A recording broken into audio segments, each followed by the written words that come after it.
নমস্কার, শুভ সকাল। কেমন আছেন সবাই? আশা করি ভালো আছেন। আমিও অনেক ভালো আছি। আজকে সকালে ঘুম থেকে ওঠার পরই কাকিমা আমাকে দায়িত্ব দিল আজকে সকলের জন্য ব্রেকফাস্টটা বানানোর জন্য। আর এমনিতেও চাউমিন হোক বা পাস্তা হোক, এগুলো আমিই বানাই। তাই লেগে পড়লাম। ব্রাশ করে 1 কাপ চা খেয়ে চাউমিন বানাতে শুরু করে দিলাম। চাউমিন বানানোর জন্য প্রথমে আমি চাউমিনটাকে জলের মধ্যে সেদ্ধ করে নিয়েছিলাম। তারপর কাকিমা পেঁয়াজ কেটে দিয়েছিল।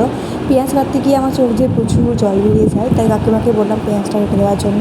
তারপর পেঁয়াজ ভেজে নেওয়ার পর আমি বাদামটা ভেজে নিয়েছিলাম। তারপর 4টে ডিম ফেটিয়ে নিয়েছিলাম এবং সেখানে একটুখানি লবণ দিয়ে দিয়েছিলাম। তারপর সেটাকে তেলের মধ্যে দিয়ে আমি ভালো করে ছোট্ট ছোট্ট করে ভেজে নিয়েছিলাম। ডিমটাকে ভালো করে না ভাজলে না ডিমের একটা কেমন গন্ধ আসে, তখন চাউমিনটাতে একদম টেস্ট হয় না। তাই অনেকক্ষণ ধরে ডিমটাকে ভেজে নেওয়ার পর তার উপর অল্প অল্প করে চাউমিন দিচ্ছিলাম।